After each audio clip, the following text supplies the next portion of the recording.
जय हिंद। जी गंगा क्लास में आपका स्वागत है। आइए आज हम लोग केमिस्ट्री की क्लास में तीसरे क्लास में पहुंच चुके हैं, यानी केमिस्ट्री का ये वीडियो नंबर 3 होगा। इसमें हम आपको बताने वाले हैं विभिन्न प्रकार की जो अभिक्रियाएं होती हैं उसके बारे में। पहला और दूसरा, यानी पहला क्लास और दूसरा क्लास आप लोग देख चुके होंगे। अगर आप नहीं देखें तो पहले उन दोनों क्लास को देखिएगा, तब जाके आज की क्लासेस आपको समझ में आएगी। आज हम लोग विभिन्न प्रकार की जो अभिक्रियाएं होती हैं उनको समझेंगे। ये एग्जाम की दृष्टि से सबसे महत्वपूर्ण पार्ट होगा इस चैप्टर का। आपको पता होना चाहिए कि अगर आप केमिस्ट्री का सिलेबस उठा के देखिएगा और उसको फिर आप देखिएगा जब एग्जाम से कंपेयर कीजिएगा तो आपको पता चलेगा कि स्टार्टिंग का 3 चैप्टर जो होता है वहीं से 99% क्वेश्चन पूछ देता है एग्जाम में। 1 से 2% चांसेस रहता है कि वो आपको चौथा और 5वां चैप्टर से पूछे। इसलिए अगर हम ध्यान रखें चैप्टर 1 की तो आज का क्लास सबसे महत्वपूर्ण है, क्योंकि यहां से हम लोग विभिन्न प्रकार की रासायनिक अभिक्रियाओं के बारे में समझेंगे जो एग्जाम में 100% पूछता है। तो आइए हम लोग सबसे पहले स्टार्ट करते हैं संयोजन अभिक्रिया के बारे में। विभिन्न प्रकार की प्रक्रियाओं में या अभिक्रियाओं में सबसे पहला जो हमारा पार्ट है वो हमारा है कौन सा? तो संयोजन अभिक्रिया। अब देखिए संयोजन अभिक्रिया क्या होता है उसको समझते हैं। देखिए कुछ चीजें होती है ना जो नाम से ही स्पष्ट हो जाती हैं।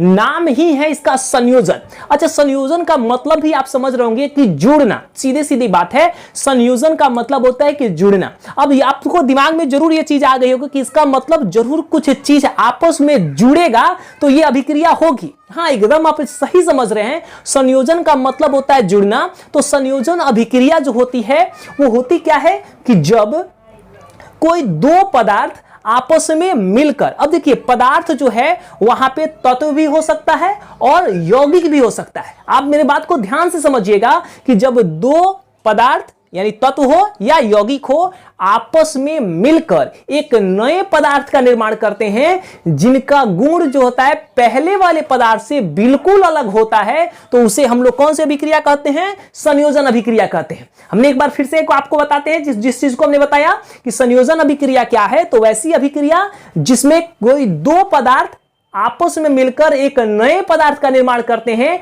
जिसका गुण पहले वाले पदार्थ के गुण से बिल्कुल अलग हो, तो उसे हम लोग क्या कहते हैं? संयोजन अभिक्रिया कहते हैं। संयोजन जो अभिक्रिया जो होती है ना, इसको एक और नाम से जानते हैं और वो नाम होता है, याद रखिएगा, संश्लेषण अभिक्रिया। अब एग्जाम में क्या होगा ना, कभी कभी एग्जामिनर आपको बेवकूफ बनाएगा। कैसे? वहां पे आप याद करके जाइएगा संयोजन अभिक्रिया, खूब अच्छे ढंग से एकदम याद करके जाइएगा संयोजन अभिक्रिया, संयोजन अभिक्रिया। जैसे एग्जाम में जाइएगा ना तो वो संयोजन अभिक्रिया ना देखे वो आपसे पूछ देगा कि संश्लेषण अभिक्रिया क्या है, तो वहां पे आप कंफ्यूज हो जाएगा कि जाइए तुम पढ़े ही नहीं।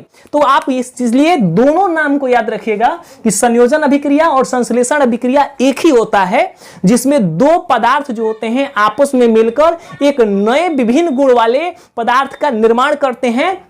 वही अभिक्रिया क्या कहलाती है? संयोजन अभिक्रिया कहलाती है। अब देखिए हमने आपको कहा कि पदार्थ में तत्व भी हो सकते हैं और यौगिक भी हो सकते हैं। जैसे इसका कुछ एग्जांपल लेते हैं हम लोग। यहां देखिए, अगर ध्यान से देखिएगा तो कार्बन है और ऑक्सीजन है। देखिए कार्बन भी एक तत्व होता है, ऑक्सीजन भी एक तत्व होता है, और दोनों मिलकर यहां पे किसका निर्माण किए हैं? तो कार्बन डाइऑक्साइड का निर्माण किए हैं। देखिए परिभाषा के अनुसार हुआ ना कि 2 पदार्थ या पदार्थ में तत्व आपस में भाग लिए और मिलकर एक नए पदार्थ का क्या किए? निर्माण किए।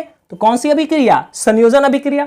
वैसे ही अगर यहां पे बात करें तो देखिए यहां पे कार्बन मोनोऑक्साइड आपको दिख रहा होगा, और कार्बन मोनोऑक्साइड जो दिखिएगा वो ऑक्सीजन से अभिक्रिया कर रहा है। अब कार्बन मोनोऑक्साइड और ऑक्सीजन जब अभिक्रिया किया है तो फिर से देखिए यहां पे किसका निर्माण कर दिया है? तो कार्बन डाइऑक्साइड का। तो यहां भी देखिए कार्बन, अगर यहां पे बात करें ऑक्सीजन की, तो ऑक्सीजन क्या हो गया? तत्व हो गया, और कार्बन मोनोऑक्साइड क्या हो गया? यौगिक हो गया। तो देखिए एक यौगिक और एक तत्व आपस में अभिक्रिया किया और फिर एक नए पदार्थ का निर्माण किया।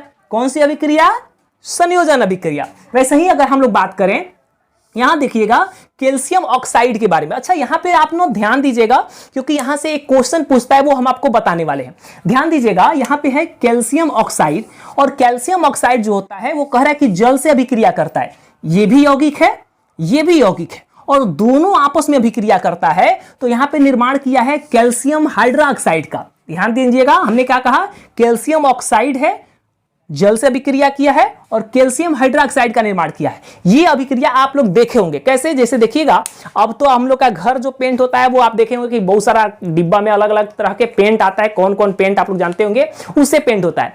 पहले की अगर बात करें तो पहले हम लोग का घर जो पेंट होता था वो देखिएगा चूना से होता था। आप लोग चूना का नाम जरूर सुने होंगे, देखते होंगे पापा मार्केट से चूना का बोरा लाते थे, फिर उसको बड़ा सा नाद होता था, उसमें पानी डालते थे और पानी में उसको डाल दिया जाता था और रात भर वो फूलता था। फिर अगले दिन उससे क्या कर दी जाती थी, घर की पुताई की जाती थी।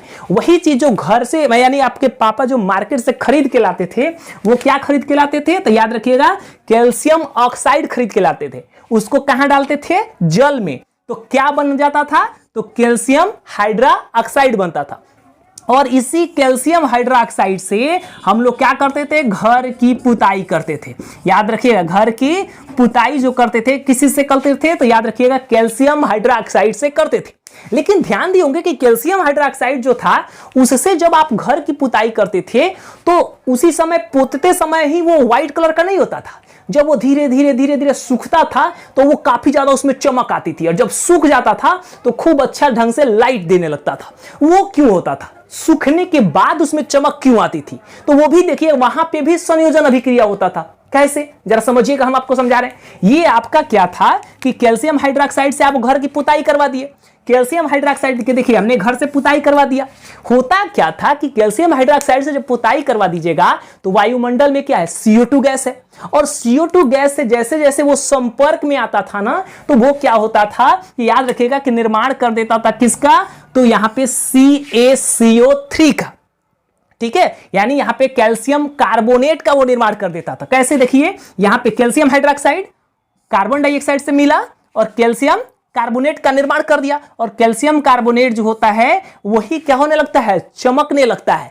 इसीलिए घर की पुताई करने के कुछ देर के बाद उसमें चमक आती है। तो क्वेश्चन आपसे कभी कभी पूछ देता है, आपसे नॉर्मल तो अगर ऑब्जेक्टिव पूछता है तो पूछ देगा कैल्शियम ऑक्साइड का फॉर्मूला बताइए, तो CaO। कैल्शियम हाइड्रोक्साइड का फॉर्मूला बताइए, तो CaOH का होल ट्वाइस। फिर आपसे पूछ सकता है कि कैल्शियम कार्बोनेट का फॉर्मूला बताइए, तो CaCO3। फिर आपसे पूछ सकता है कि घर की पुताई करने के बाद कुछ दिनों के बाद या कुछ समय के बाद उसमें चमक आती है क्यों, तो क्या लिखिएगा कि कैल्शियम हाइड्रोक्साइड से जब हम घर की पुताई करते हैं तो वायुमंडल में उपस्थित CO2 गैस जो होता है उससे वो अभिक्रिया करता है। कौन सी अभिक्रिया, संयोजन अभिक्रिया। और वो संयोजन अभिक्रिया करने के पश्चात कैल्शियम कार्बोनेट का निर्माण करता है, और वही कैल्शियम कार्बोनेट धीरे धीरे क्या होता है, चमकने लगता है, और हमारे घर की सफेदी जो होती है स्पष्टतः नजर आने लगती है। तो ये था आपका संयोजन अभिक्रिया और उससे संबंधित कुछ उदाहरण, और साथ ही साथ यहां से एक और क्वेश्चन हमने आपको बता दिया है। आप इस एग्जांपल का स्क्रीनशॉट लीजिएगा, फिर हम इसका जस्ट उल्टा यानी वियोजन अभिक्रिया बताते हैं। आइए अब समझते हैं वियोजन अभिक्रिया को। हमने सबसे पहले समझा संयोजन अभिक्रिया के बारे में, जिसमें हमने आपको बताया कि संयोजन अभिक्रिया कैसे होती है, कैसे दो या दो से अधिक तत्व या यौगिक आपस में परस्पर संयोग करते हैं और एक नए गुण वाले पदार्थ का निर्माण करते हैं। साथ ही साथ हमने आपको बताया कि calcium oxide, calcium hydroxide, calcium carbonate ये कैसे बनते हैं और इनका कैसे उपयोग करते हैं। साथ ही साथ हमने आपको बताया कि घर की जो पुताई की जाती है तो पुताई करने के कुछ समय बाद उसमें चमक आती है। क्यों, ये सारा चीज हमने आपको अभी थोड़ा देर पहले बताया। अब हमारी बारी आ चुकी है नंबर 2 वियोजन अभिक्रिया के बारे में। वियोजन अभिक्रिया क्या है, तो सीधे सीधे एक शब्द याद रखिएगा, ये संयोजन अभिक्रिया का एकदम उल्टा रूप होता है। संयोजन अभिक्रिया में हमने आपको बताया कि दो या दो से अधिक पदार्थ आपस में मिलते हैं तो एक नए यौगिक का निर्माण करते हैं। वियोजन अभिक्रिया कहता है कि इसमें वैसी अभिक्रिया है जिसमें कोई यौगिक का जो अणु होता है वो टूटता है और टूटकर दो या दो से अधिक यौगिक का निर्माण करता है, तो उसे हम लोग क्या कहते हैं, वियोजन अभिक्रिया कहते हैं। ध्यान से समझिएगा, संयोजन अभिक्रिया में हमने क्या कहा कि दो या दो से अधिक तत्व या यौगिक आपस में मिल रहे थे और तब नए पदार्थ का निर्माण हो रहा था। यहां पे हमने क्या बताया कि वियोजन अभिक्रिया वैसी अभिक्रिया है जिसमें कोई यौगिक का जो अणु होता है वो टूटता है और टूटता है कितने भागों में, तो 2 या 2 से अधिक भागों में टूटता है और नए गुण वाले 2 अलग या 2 से अधिक पदार्थों का निर्माण हो जाता है, तो उसे हम लोग वियोजन अभिक्रिया कहते हैं। वियोजन अभिक्रिया, जैसे संयोजन अभिक्रिया का एक और नाम हमने बताया था संश्लेषण अभिक्रिया, उसी तरह याद रखिएगा कि जो वियोजन अभिक्रिया होता है उसका एक और नाम होता है जिसको हम लोग कहते हैं अपघटन अभिक्रिया। तो आपसे एग्जाम में यह भी पूछ सकता है कि वियोजन अभिक्रिया क्या है, आपसे एग्जाम में यह भी पूछ सकता है कि अपघटन अभिक्रिया क्या है। तो अपघटन अभिक्रिया भी पूछेगा तो वही लिखिएगा कि वैसी अभिक्रिया जिसमें कोई यौगिक का अणु टूटकर 2 या 2 से अधिक यौगिक का क्या करता है, निर्माण करता है, जिनका गुण पहले वाले पदार्थ से बिल्कुल अलग हो, तो उसे हम लोग वियोजन अभिक्रिया या अपघटन अभिक्रिया कहते हैं। आइए उसका कुछ एग्जाम्पल देखते हैं। जैसे यहां पे ध्यान दीजिएगा कि कैल्शियम कार्बोनेट हमने लिया है।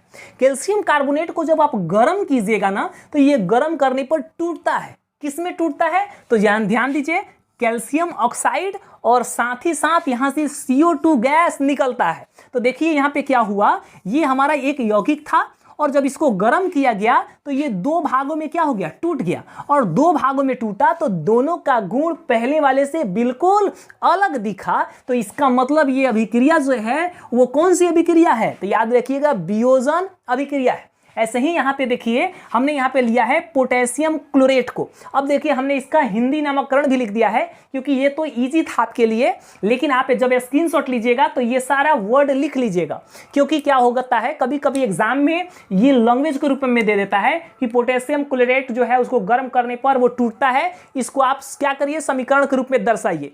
तो वैसे कंडीशन में आप वहां पे गड़बड़ हो जाइएगा, यानी आपका एग्जाम में वो छूट जाएगा। इसलिए हमने जो कठिन था उसको हमने हिंदी में भी नाम लिख दिया है ताकि आपको कोई दिक्कत ना हो। तो याद रखिएगा यहां पे हमने लिया है क्या, तो पोटेशियम क्लोरेट। अब देखिए पोटेशियम क्लोरेट को भी जब हम लोग क्या करते हैं, गर्म करते हैं, तो ये टूटता है कितने पार्ट में, 2 पार्ट में टूटता है। एक हमारा जो बनता है KCl का मतलब सीधे सीधे समझिएगा पोटेशियम क्लोराइड में टूटता है, और साथ ही साथ यहां पे ऑक्सीजन गैस जो होती है वो निकलती है। तो देखिएगा यहां पे क्या हुआ, पोटेशियम क्लोराइड जो था वो एक यौगिक था और इसको गर्म करने पर कितने भागों में बट गया, 2 भागों में टूट गया, 2 अलग अलग पदार्थ का निर्माण हो गया। तो ये अभिक्रिया कहलाएगी कौन सी अभिक्रिया, तो याद रखिएगा वियोजन या अपघटन अभिक्रिया। तो अभी आपने देखा संयोजन अभिक्रिया के बारे में और साथ ही साथ वियोजन अभिक्रिया के बारे में। लेकिन वियोजन अभिक्रिया जो होती है हर बार आप गर्म कर रहे हैं, कभी कभी क्या होता है ना कि ये गर्म करने पर नहीं टूटता है, कभी कभी विद्युत धारा प्रवाहित करने पर टूटता है। तो विद्युत धारा प्रवाहित करने पर कैसे टूटता है, मान लीजिए थोड़ा देर के लिए जल ले लेते हैं H2O, और इसमें जब विद्युत धारा प्रवाहित की जाती है तो ये टूट जाता है, हाइड्रोजन में और ऑक्सीजन में ये टूटता है। तो जब ये टूटेगा तो ये क्या वियोजन अभिक्रिया है, या किस ये जो अभिक्रिया है इसको किस नाम से जाना जाएगा वो हम अभी बताने वाले हैं। आप इसका स्क्रीनशॉट लीजिएगा, फिर हम बताते हैं कि विद्युत धारा से कैसे जल को तोड़ा जाता है और हाइड्रोजन और ऑक्सीजन का निर्माण कैसे होता है और उस अभिक्रिया का क्या नाम है। तो इसलिए आप जल्दी से इसका स्क्रीनशॉट लीजिएगा। आइए अब समझते हैं वैद्युत अपघटन अभिक्रिया के बारे में। अभी हमने आपको बताया कि जो जल होता है उसमें जब विद्युत धारा प्रवाहित की जाती है तो टूटता है, तो वो टूटता है तो उसको किस नाम से जाना जाएगा। तो देखिए वियोजन अभिक्रिया भी आपने पढ़ा कि कोई यौगिक जो होता है वो टूटता है और टूटकर 2 या 2 से अधिक पदार्थों का निर्माण करता है। सेम टू सेम समझिएगा कि यह एक तरह का वियोजन अभिक्रिया ही है। लेकिन ध्यान देने वाली बात है कि यहां पे विद्युत धारा प्रवाहित करने के बाद कोई यौगिक जो है वो टूटता है। तो उसको हम लोग कैसे समझेंगे, पहले एग्जाम्पल समझते हैं, फिर इसकी परिभाषा आपको स्पष्टता याद भी हो जाएगा। कैसे जरा समझते हैं, पहले एग्जाम्पल को ध्यान दीजिएगा मेरे बात पर और एग्जाम्पल पर। यहां पे हमने देखिए यहां पे सोडियम क्लोराइड लिया है, यानी यहां पे ध्यान दीजिएगा NaCl लिया और इसमें हमने क्या किया है कि विद्युत धारा प्रवाहित किया है।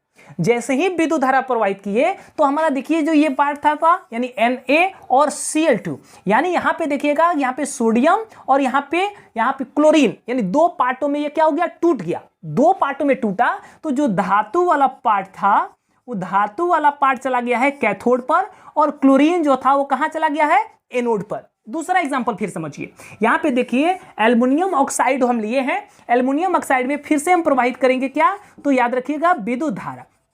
जैसे ही विद्युत धारा प्रवाहित कीजिएगा तो देखिए यहाँ पे एल्युमिनियम यानी धातु वाला पार्ट जो है वो टूट के चला जाएगा कैथोड पर, और ऑक्सीजन जो है वो कहां पे चला जाएगा, एनोड पर चला जाएगा। इसका मतलब एक चीज स्पष्ट हो रहा है, ये दो एग्जाम्पल हम समझे तो इतना स्पष्ट हुआ कि अगर कोई यौगिक जो है, अगर उसका द्रवित हम क्या करते हैं ऑक्साइड रूप ले लें या क्लोराइड या रूप ले लें, अगर उसमें क्या करते हैं विद्युत धारा प्रवाहित की जाती है, तो विद्युत धारा प्रवाहित करने पर धातु वाला पार्ट जो होता है कैथोड पे जमा होता है, और ऑक्सीजन या क्लोरीन जो होती है वो एनोड पे इकट्ठा होती है। तो ऐसे हम लोग अभिक्रिया को कैसे, तो वैद्युत अपघटन के नाम से जानते हैं। फिर एक एग्जांपल देखिए, फिर स्पष्ट आपको याद हो जाएगा। हमने कहा कि देखिए यहां पे क्या है, तो जल लिया H2O, फिर H2O में आप क्या करिएगा, विद्युत धारा प्रवाहित करिएगा।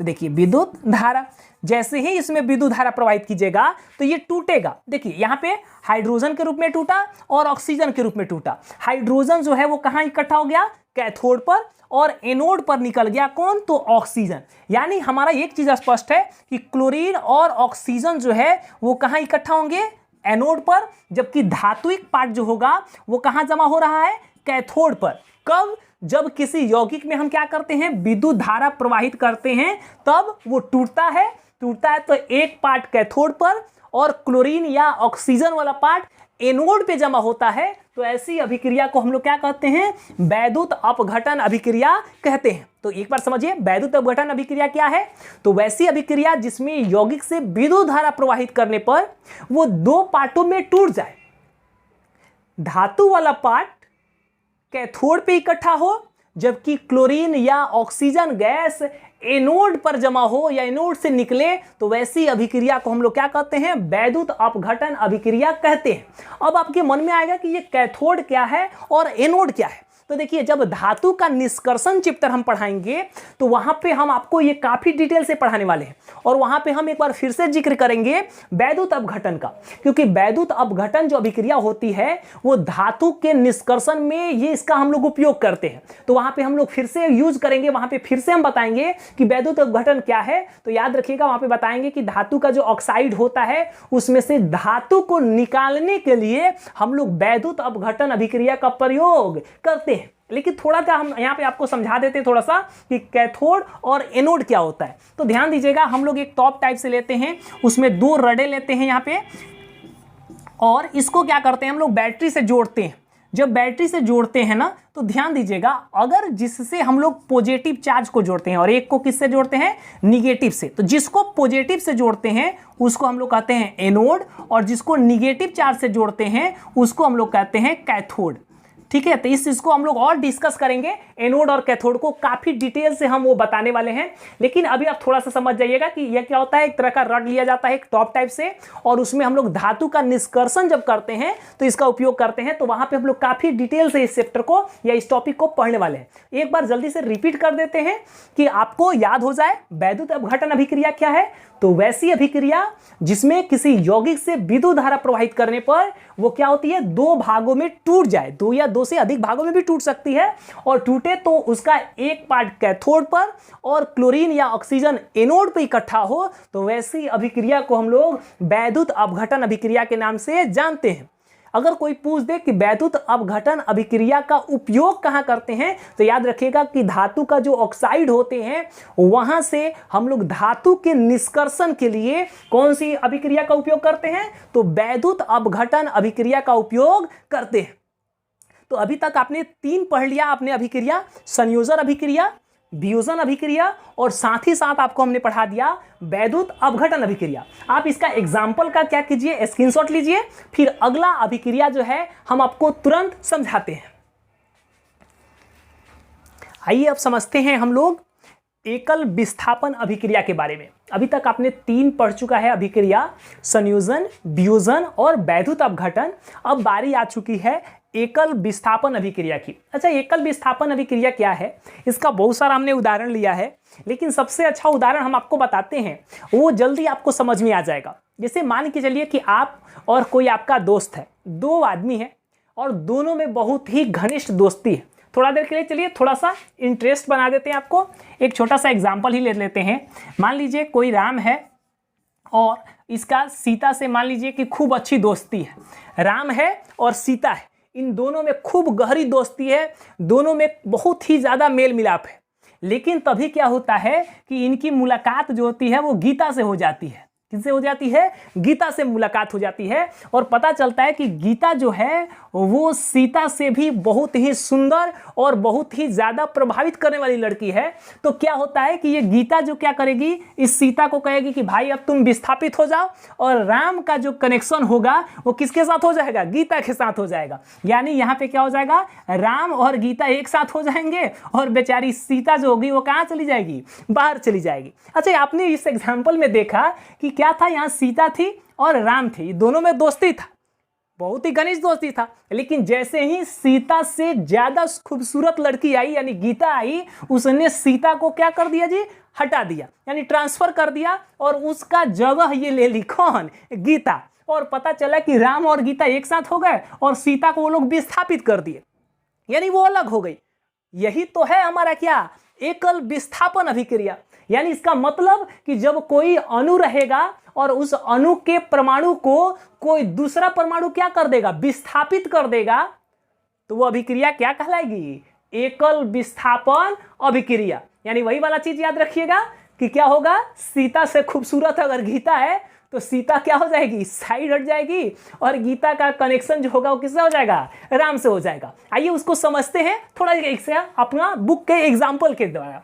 यहाँ पे ध्यान दीजिएगा, अगर हम यहाँ पे बात करें कि यहाँ पे हमने फेरस लिया है यानी लोहा यानी आयरन लिया है, और यहाँ पे कॉपर सल्फेट है, ये अणु है, कॉपर सल्फेट है। अब कॉपर सल्फेट में क्या होता है, जैसे ही यहाँ पे हम लोग आयरन को लाते हैं, ये आयरन जो है क्या करता है? कॉपर से ज्यादा ये क्या है? अभिक्रियाशील है। अभिक्रियाशील मैंने समझ रहे हैं ना, हमने अभी बताया कि गीता खूबसूरत है, तो उसी चीज को यहाँ पे समझिएगा कि यहाँ पे जो फेरस है वो कॉपर से क्या है? ज्यादा अभिक्रियाशील है। तो ज्यादा अभिक्रियाशील होगा तो ये क्या करेगा? इसके साथ जब कनेक्शन करेगा तो इसको कहेगा कि तू भाई हट, अब हम दोस्ती करेंगे।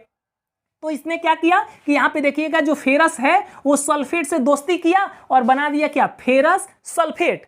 कॉपर बेचारा बाहर हो गया। वही देखिए यहाँ पे राम और गीता साथ में, सीता छुट्टी यानी बाहर। वही चीज हमने यहाँ पे बताया है आपको कि आपको एकल विस्थापन अभिक्रिया क्या है, तो जब किसी अणु से उसके परमाणु को दूसरे परमाणु द्वारा क्या कर दिया जाए? विस्थापित कर दिया जाए, तो उसे हम लोग एकल विस्थापन अभिक्रिया कहते हैं। आइए थोड़ा सा एक और एग्जांपल देते हैं। यहाँ पे देखिए कॉपर जो है, वैसे ही यहाँ पे देखिएगा AgNO3 लिए है, जैसे ही इससे अभिक्रिया किया तो ये कॉपर जो है ना, वहां पे जो सिल्वर है, इस सिल्वर से ज्यादा अभिक्रियाशील है, मैंने बहुत खूबसूरत है। तो जब ज्यादा अभिक्रियाशील है तो ये क्या करेगा? इससे दोस्ती कर लेगा और इसको बाहर, यानी इसका ब्रेकअप। अब देखिए इसका ब्रेकअप हुआ तो ये बेचारा कहाँ चला गया? बाहर। और कॉपर जो था इसके साथ मिलके अपना एक नया अणु का निर्माण कर दिया। तो ये अभिक्रिया कौन कहलाएगी?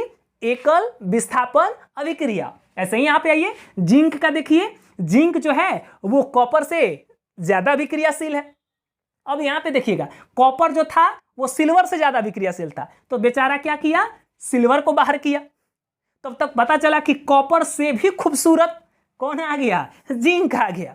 अब देखिए, अब जैसे ही जिंक आया तो अब क्या हुआ? कॉपर का भी कहेगा कि बाबू बहुत ज्यादा तुम दोस्ती किया था, अब तू भी साइड हट, हम तुमसे भी क्या है? खूबसूरत है, यानी तुमसे भी सुंदर है, यानी तुमसे भी ज्यादा अभिक्रियाशील है। अब जैसे ही पता चला कि जिंक जो है वो कॉपर से ज्यादा अभिक्रियाशील है, तो बेचारा आपको मालूम है एसोफर क्या कहेगा? भाई तू हट, नया वाला को आने दो, वो तुमसे ज्यादा अभिक्रियाशील है। बस ये देखिए कि जिंक इसके साथ अभिक्रिया कर लेगा और कॉपर का फिर इस बार क्या हो गया? ब्रेकअप हो गया, यानी वो परमाणु क्या हो गया? बाहर चला गया। यानी यहाँ पे देखिए एक ही को परमाणु का विस्थापन हो रहा है ना, तो कौन सी अभिक्रिया याद रखिएगा? एकल विस्थापन अभिक्रिया। ऐसे ही यहाँ पे देखिएगा सोडियम ब्रोमाइड है, यहाँ पे देखिएगा यहाँ पे क्लोरीन हमने लिया है, यहाँ पे अधातु का हमने एग्जांपल लिया है। अब देखिएगा जैसे ही यहाँ पे क्लोरीन से हम अभिक्रिया कराएंगे, पता चलेगा कि यहाँ पे ब्रोमीन को बेचारा ये सब क्या कर दिया? बाहर कर दिया, और ये दोनों आपस में मिल गए, यानी यहाँ पे ब्रेकअप किसका हो गया? ब्रोमीन का। ऐसे ही हमने देखिए यहाँ पे पोटेशियम आयोडाइड लिया है, अब पोटेशियम आयोडाइड का फिर से हमने किससे करा दिया? क्लोरीन से। फिर यहाँ पे क्या कर दिया? आयोडीन का ये लोग ब्रेकअप करवा दिया। आयोडीन से खूबसूरत कौन था? क्लोरीन। पता चला ये अभिक्रिया कर लिया, आयोडीन बेचारा बाहर चला गया। तो यहाँ पे देखिए यहाँ पे क्लोरीन जो था वो ब्रोमीन से खूबसूरत है, यानी ज्यादा अभिक्रियाशील है। क्लोरीन जो है वो आयोडीन से भी ज्यादा अभिक्रियाशील है। तो याद रखिएगा, क्लोरीन जो है वो बहुत ज्यादा अभिक्रियाशील होता है, किससे? ब्रोमीन से भी और आयोडीन से भी, इन दोनों से ज्यादा अभिक्रियाशील होता है। तभी तो यहाँ पे ब्रोमीन को भी वो क्या कर दिया? बाहर कर दिया, और आयोडीन को भी वो क्या कर दिया? विस्थापित कर दिया। ऐसे ही यहां पे अगर ध्यान दीजिएगा तो यहां पे देखिएगा H2SO4 में अब इस बार हाइड्रोजन की बारी आ चुकी है। जैसे ही जिंक से अभिक्रिया कराएंगे तो हाइड्रोजन से ज्यादा अभिक्रियाशील होता है कौन? जिंक। तो पता चलेगा जिंक जो है इसके साथ अभिक्रिया कर लिया और हाइड्रोजन का विस्थापन हो गया, यानी इसका ब्रेकअप हो गया। यानी पूरा एग्जाम्पल में हम लोग यही समझे कि जो जिससे ज्यादा अभिक्रियाशील था वो उसको क्या कर दे रहा था? विस्थापित कर दे रहा था। जैसे हमने यहां पे बताया ना आपको, फेरस जो था कॉपर से ज्यादा अभिक्रियाशील था, तो कॉपर बेचारा बाहर चला गया।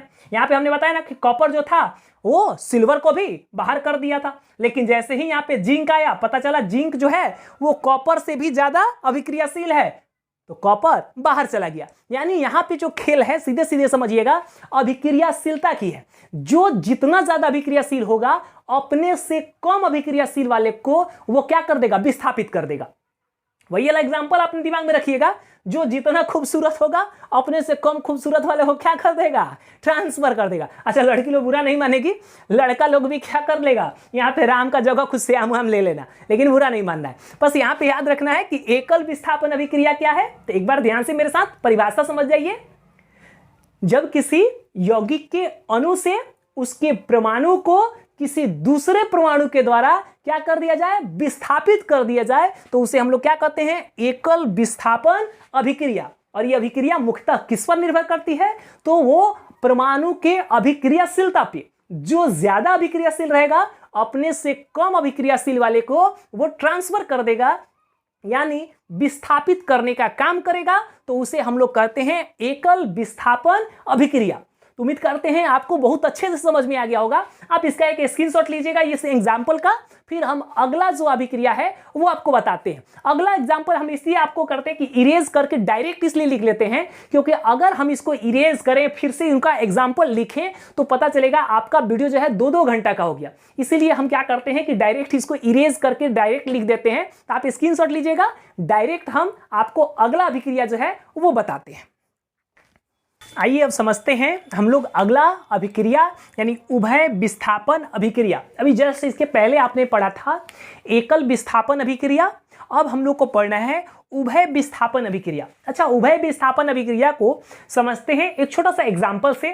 जैसे ध्यान से मेरे एग्जाम्पल को समझिएगा बिना बुरा माने। पहले ही हमने बोल दिया कि बुरा नहीं मानना है। आप इस एग्जाम्पल को माइंड से नहीं लीजिएगा, आप बस इसको थोड़ा सा अपने दिमाग में कंसेप्ट को याद करने के लिए लीजिएगा। चलिए देखते हैं इसका एग्जाम्पल क्या है, जरा समझिए थोड़ा देर के लिए कि यहां पे अगर मान लीजिए कि राम है और इसकी दोस्त जो है वो सीता है, ये दोनों एक साथ हैं। फिर अगर हम लोग बात करें इसके क्लास में और 2 लड़के हैं या लड़कियां हैं, एक मान लीजिए कि यहां पे श्याम है और साथ साथ मान लीजिए कि गीता है।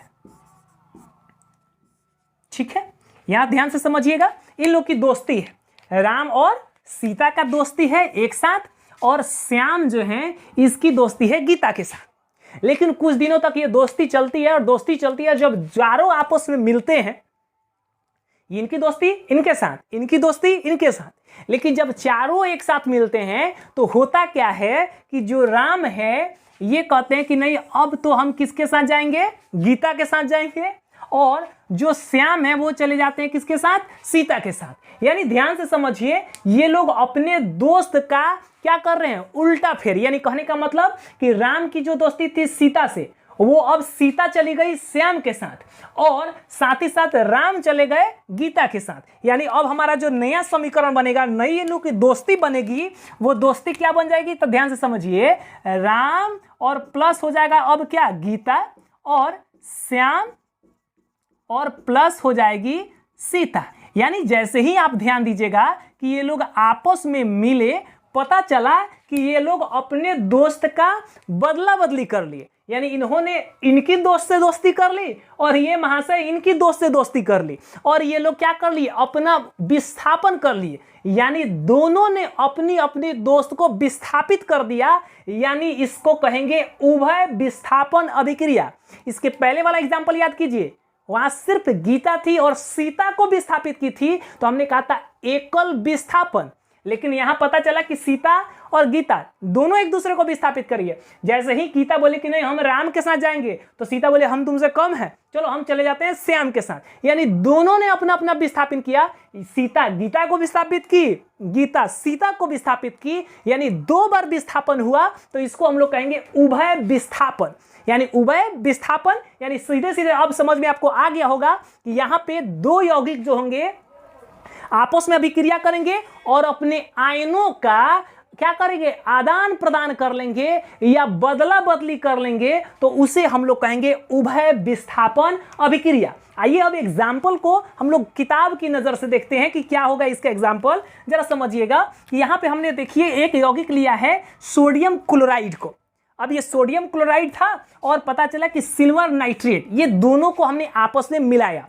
ध्यान समझिएगा, सोडियम क्लोराइड और silver nitrate same to same, Ram Sita और श्याम गीता, ये जब आपस में मिले तो देखिए क्या हो रहा है। यहां पे हमारा देखिएगा कि यहां पे Ag जो है वो Cl के साथ क्या कर रहा है, कनेक्शन कर रहा है। देखिए सेम टू सेम, हमने अभी आपको बताया था ना कि जो श्याम जो था वो किसके साथ, सीता के साथ, तो देखिए सेम टू सेम यहां पे सिल्वर जो था वो क्लोरीन के साथ अभिक्रिया किया, और देखिए क्लोरीन के साथ अभिक्रिया किया और क्या बना दिया, AgCl यानी सिल्वर क्लोराइड। ध्यान से देखें, इसका क्लोरीन को ये सिल्वर जो था वो चुरा लिया, यानी अपने में मिला लिया, तो ये बन गया सिल्वर क्लोराइड। तो ये बोलेगा कि सोडियम बोलेगा अच्छा तो हम कोई कम है, हम भी तुम्हारे वाले से कनेक्शन करेंगे। तो यहाँ पे देखिएगा कि ये सोडियम जो था ये जाके अब NO3 से अभिक्रिया कर लिया, और देखिए यहाँ पे बना दिया क्या, तो सोडियम नाइट्रेट। यानी ध्यान से देखिए अगर एक तरह से, तो ये दोनों अपने आयनों का आदान प्रदान किए। कैसे आदान प्रदान, अच्छा इसको अगर अलग अलग भी लिखना होगा ना तो हम लोग ऐसे भी लिख सकते हैं, Na प्लस Cl माइनस। देखिए एक पे प्लस चार्ज होता है और दूसरे पे माइनस। प्लस अगर हम लोग यहाँ पे बात करें, देखिए यहाँ पे है Ag पे प्लस और NO3 जो होता है इस पे माइनस चार्ज होता है। आयनों का आदान प्रदान, इसका मतलब देखिएगा ये प्लस वाला है ना तो इसके माइनस वाले के साथ जाएगा, और ये प्लस वाला इसके माइनस वाले के साथ जाएगा। तो ध्यान से समझिएगा, ये प्लस इसके माइनस वाले के साथ आया तो बनाएगा क्या, AgCl, और प्लस ये प्लस इस माइनस के साथ जाएगा तो बनाएगा क्या, NaNO3। यही तो चीज हमने कहा था कि ये लोग क्या कर रहे हैं, अपने आयनों का आदान प्रदान कर रहे हैं। यानी सीधे सीधे याद रखिएगा, प्लस मतलब मानिएगा मेल, अब माइनस का मतलब फीमेल मानिएगा। ये लोग अपने फीमेल दोस्त का क्या कर लिए, आदान प्रदान कर लिए, तो यानी यही कहलाएगा कौन, तो उभय विस्थापन अभिक्रिया। तो अब आपको याद हो गया होगा उभय विस्थापन अभिक्रिया क्या है। तो जब 2 यौगिक आपस में अपने आयनों का क्या करते हैं, आदान प्रदान कर देते हैं, तो उसे हम लोग कहते हैं क्या, तो उभय विस्थापन अभिक्रिया। आइए एक छोटा सा और एग्जांपल देखते हैं। यहां पे ध्यान से देखिएगा कि यहां पे कॉपर सल्फेट है, कॉपर सल्फेट और हाइड्रोजन सल्फाइड जो है आपस में अभिक्रिया करते हैं।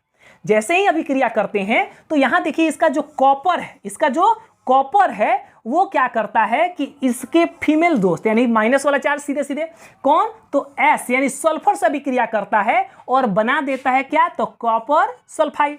तो पता चला ये वाला पार्ट थोड़ी ना पीछे रहेगा, ये दोनों भी आपस में क्या कहेंगे कि चलो वो दोनों चल ही गए तो हम ही लोग तो बचे, हम लोग भी अभिक्रिया कर लेते हैं। तो ये दोनों आपस में चले आएंगे और H2SO4 का निर्माण करेंगे, मतलब सल्फ्यूरिक अम्ल का निर्माण करेंगे। यहां भी ध्यान से देखिएगा, तो ये लोग अपने आयनों का क्या कर दिए, आदान प्रदान कर दिए, यानी एक दूसरे से उल्टा फेरी कर दिए, यानी बदला बदली कर लिए। तो ऐसी अभिक्रिया कहलाएगी उभय विस्थापन अभिक्रिया।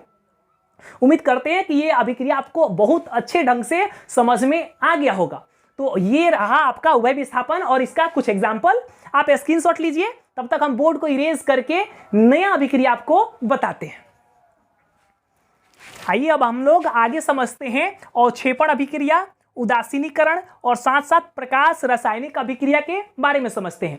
अभी तक हम लोग 5 तरह की अभिक्रिया समझ चुके हैं जो बहुत ही महत्वपूर्ण था। आइए छोटा छोटा यहाँ पे बचा हुआ है, इन 3 को समझते हैं, उसके बाद आगे बढ़ते हैं। सबसे पहले हम लोग को पढ़ना है अवक्षेपण अभिक्रिया के बारे में। देखिए अवक्षेपण का मतलब ही होता है, देखिएगा कि लास्ट में कुछ ना कुछ बच जाए, यानी अवक्षेप के रूप में कुछ बचता है।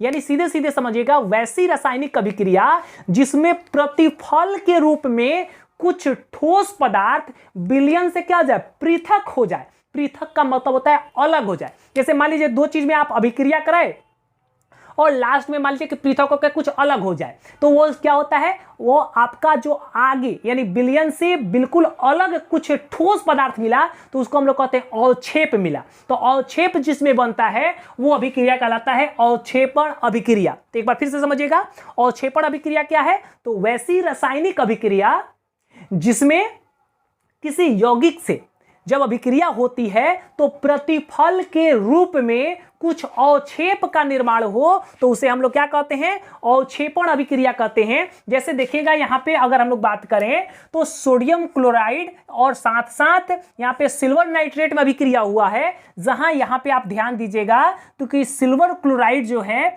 वो क्या हुआ है, तो याद रखिएगा यहाँ पे अवक्षेप के रूप में हमें प्राप्त हुआ है।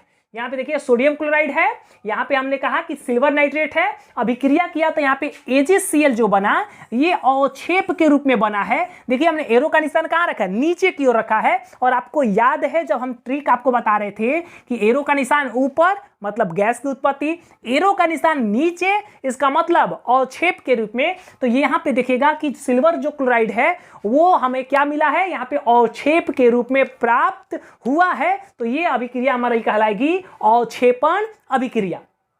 आइए अब दूसरे आगे बढ़ते हैं। नेक्स्ट जो पढ़ना है हम लोग को उदासीनीकरण अभिक्रिया। देखिए उदासीनीकरण जो अभिक्रिया है ना, ये महत्वपूर्ण है। ये उतना महत्वपूर्ण नहीं है एग्जाम की दृष्टि से, लेकिन ये बहुत ही इंपॉर्टेंट है। ये और साथ ही साथ 8 नंबर, ये दोनों को जरा ध्यान से समझिएगा।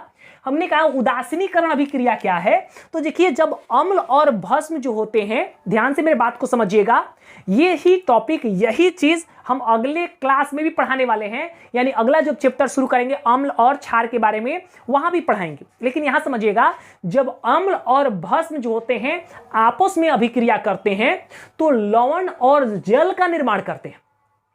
अम्ल और भस्म जो होते हैं आपस में अभिक्रिया करते हैं तो क्या करते हैं, तो याद रखिएगा लवण का और साथ ही साथ जल का निर्माण करते हैं। तो वैसी अभिक्रिया को हम लोग कहते हैं उदासीनीकरण अभिक्रिया। ध्यान दीजिएगा, हम लोग के पेट में कभी कभी गैस बनता है और आप इनो पीते हैं और इनो पीने पे आराम हो जाता है, वो भी एक तरह की क्या है, उदासीनीकरण अभिक्रिया है। लेकिन ये काफी डिटेल से अगले जो हम लोग चैप्टर शुरू करेंगे वहां बताएंगे, आपको बताएंगे वहां पे इनो जो आप लोग पीते हैं वो किस किस चीज से मिल के बनता है, कैसे काम करता है, ये सारा चीज बताएंगे। लेकिन यहां पे आपको बस इतना याद रखना है उदासीनीकरण अभिक्रिया क्या है। तो हमने क्या बताया कि जब अम्ल और भस्म, ध्यान से समझिएगा, जब अम्ल और भस्म आपस में अभिक्रिया करते हैं तो लवण और जल का निर्माण करते हैं, तो उसे हम लोग उदासीनीकरण अभिक्रिया कहते हैं। जैसे एग्जांपल देखिएगा, यहाँ पे HCl है और NaOH है और ये दोनों आपस में अभिक्रिया किया, तो ये देखिएगा ये हमारा अम्ल हो गया, ये हमारा भस्म हो गया। और जब दोनों आपस में अभिक्रिया किया तो यहाँ पे देखिएगा हमारा बना दिया NaCl, यानी NaCl क्या है, यहाँ पे लवण का निर्माण कर दिया और यहाँ पे H2O क्या हो गया, जल का निर्माण हो गया। तो देखिए यहाँ पे ये था अम्ल और ये था मेरे बाबू क्या, भस्म। तो हमने क्या कहा, जब अम्ल और भस्म आपस में अभिक्रिया करते हैं और लवण और जल का निर्माण करते हैं तो वैसी अभिक्रिया को हम लोग क्या कहते हैं, तो उदासीनीकरण अभिक्रिया कहते हैं। अब आपको समझ में आ गया होगा। अगला जो अगर बात करें तो प्रकाश रासायनिक अभिक्रिया। देखिए कुछ ऐसी अभिक्रियाएं होती हैं जो सूर्य के प्रकाश में ही वो घटित होती हैं, तो वैसे अभिक्रिया को हम लोग कहते हैं प्रकाश रासायनिक अभिक्रिया। यानी जब तक वहां पे लाइट नहीं दीजिएगा अभिक्रिया नहीं होगा, तो वैसे अभिक्रिया को हम लोग कहते हैं प्रकाश रासायनिक अभिक्रिया। इसका सबसे अच्छा एग्जाम्पल है, आप लोग जब बायोलॉजी पढ़िएगा पहला चैप्टर, तो वहां हम आपको बताएंगे स्वपोषी और परपोषी के बारे में, और साथ ही साथ बताएंगे कि प्रकाश रासायनिक अभिक्रिया या प्रकाश संश्लेषण अभिक्रिया क्या है, पेड़ पौधे अपना भोजन कैसे बनाते हैं। तो वहां पे हम ये समीकरण आपको बताने वाले हैं। फिर भी यहाँ पे आप ध्यान दीजिएगा, यही समझ जाइएगा। देखिए CO2 और जल लेकर पेड़ पौधे क्या करते हैं, अपना भोजन बनाते हैं। साथ ही साथ वो पेड़ पत्तियों में उपस्थित क्लोरोफिल जो होता है वो सारा चीज होता है, लेकिन यहाँ पे वो सब नहीं समझना है। यहाँ पे देखिए, यहाँ पे CO2 H2O जो होता है मिलता है। साथ ही साथ यहाँ पे देखिएगा सूर्य का प्रकाश, ये ध्यान देना है, जब तक सूर्य का प्रकाश नहीं मिलता है क्या वो अपना भोजन बनाते हैं, नहीं बनाते। तो देखिए जैसे ही सूर्य का प्रकाश मिला तो ये दोनों आपस में अभिक्रिया किया और अभिक्रिया करके C6H12O6 और साथ ही साथ 6O2 का निर्माण किए। तो यह एक तरह की कैसी अभिक्रिया कहलाएगी, तो ये अभिक्रिया कहलाएगी प्रकाश रासायनिक अभिक्रिया। तो याद रखिएगा प्रकाश संश्लेषण की अभिक्रिया जो है वो किस तरह की अभिक्रिया है, तो याद रखिएगा प्रकाश रासायनिक अभिक्रिया है, क्योंकि यह सूर्य के प्रकाश में ही घटित होती है। तो ये था आपका 8 प्रकार की अभिक्रियाएं।